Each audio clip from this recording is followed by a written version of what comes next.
আসসালামু আলাইকুম। আজকে আমি সুন্দর একটা আনকমন রেসিপি নিয়ে এসেছি আপনাদের জন্য। এখানে আমি আদার পেস্ট, রসুন পেস্ট, জিরা পেস্ট দিয়ে দিচ্ছি, ধনে গুঁড়া, জিরা গুঁড়া, সব কিছু প্রয়োজন মতো দিয়ে দিচ্ছি, সয়া সস, টমেটো কেচাপ,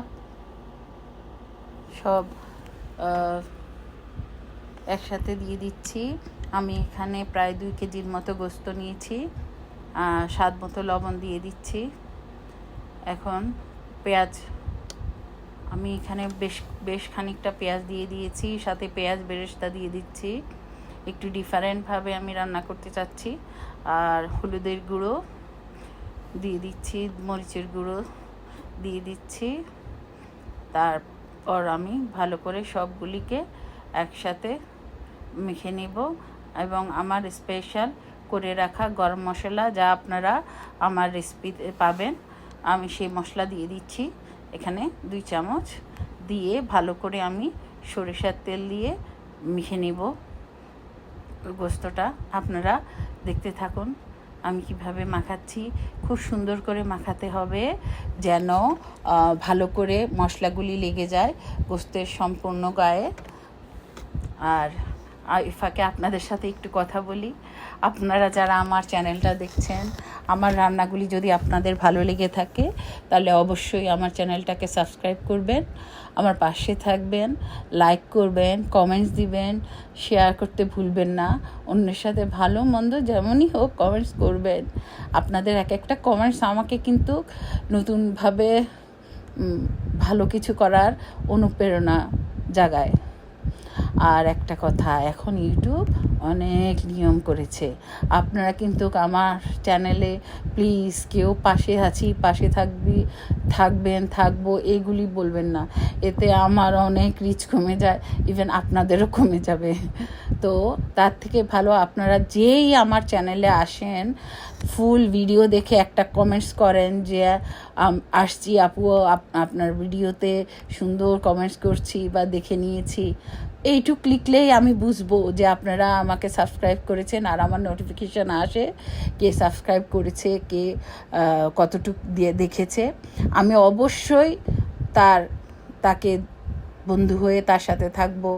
এটা আমার নিজের একটা আছে। আর আমি যখনই যার ভিডিও দেখি আমি কিন্তু ফুল ওয়াচ টাইমটা তাকে দেওয়ার চেষ্টা করি, কারণ আমরা জানি আমাদের সবার জন্যই ফুল ওয়াচ টাইমটা কত জরুরি। আমরা সবাই কিন্তু এখানে এই প্ল্যাটফর্মে কিছু না কিছু করার জন্য এসেছি, সবাই কষ্ট করে করছি সবার জায়গা থেকে, তাই আমাদের সবারই এটা দরকার।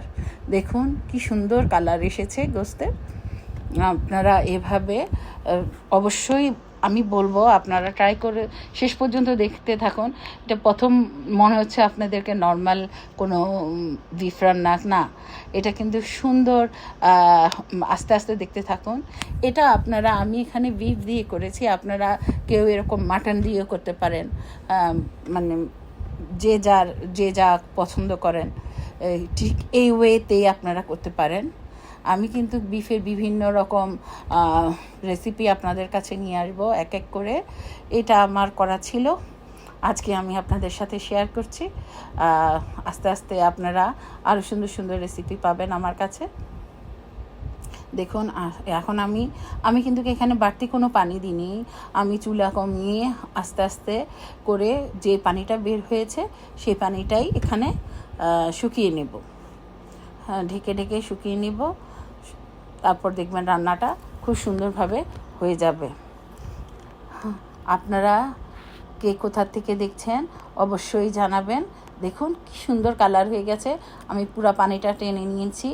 এখন হচ্ছে আসল জিনিস, আমি এখন বাগার দেব। এর জন্য আমি দিয়ে দিচ্ছি তেলের মধ্যে কিছু শুকনো গোটা মরিচ দিয়ে দিচ্ছি, ওগুলিকে আমি হালকা ভেজে নেব। তারপর আমি কিছু রসুন কুচি দিয়ে দিব। আমার ভাজা হয়ে গেছে, রসুন কুচি দিয়ে ফেলেছি। এখন আমি রসুন কুচিগুলি ভালো করে একটু হালকা নেড়ে ভেজে নেব। পুরা ফ্রাই করব না, জাস্ট একটু ভেজে পেঁয়াজ কুচি দিয়ে দিচ্ছি। পেঁয়াজ কুচিগুলি ভাজা হয়ে গেলে এই বাগারটা অবশ্যই দিবেন, তখনই গোশতের কালার এবং সব কিছু চেঞ্জ হবে। এর জন্যই বলেছি এটা ডিফারেন্ট একটা কুকিং। আপনার এখানে আমি কিছু টালা জিরার গুঁড়ো দিয়ে দিয়েছি এবং সাথে আমার গরম মশলা, স্পেশাল গরম মশলা ছিল, ওখান থেকে কিছু দিয়ে দিয়েছি সুন্দর গ্রানের জন্য এই তেলটায়। এখন হালকা একটু নেড়ে আমি আমার গোস্ত, রান্না করা গোস্তটা এখানে সব দিয়ে দিব আস্তে আস্তে, পুরাপুরি পানিটা নিয়ে নিব। দেখুন গোস্তটার কালারটা কি সুন্দর আসছে। আপনারা, আমি সাজেস্ট করব আপনাদের সবাইকেই একবার আপনার বাসা বানিয়ে খাবেন অবশ্যই। এভাবে দেখবেন আপনারা সবাই খুব মজা পাবেন। গোস্তটা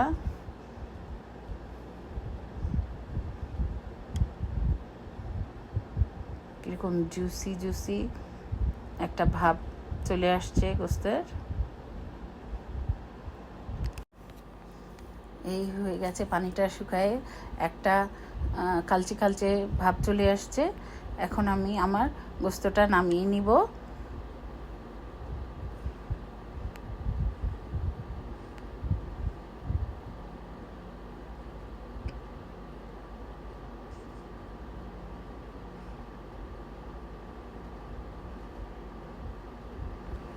এই দেখুন কি সুন্দর একটা শুকনো ভুনা গরুর গোস্ত রেসিপি হয়ে গেছে। দেখুন উপর দিয়ে দেখতে একটু ভাঙেনি, পুরা চাকা চাকা রয়েছে, কিন্তু ভিতরটা একদম সুন্দর জুসি।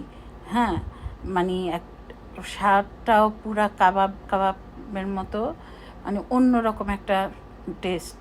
এভাবে না খেলেও বুঝবেন না যে কতটা মজার এবং ভালো হয়েছে।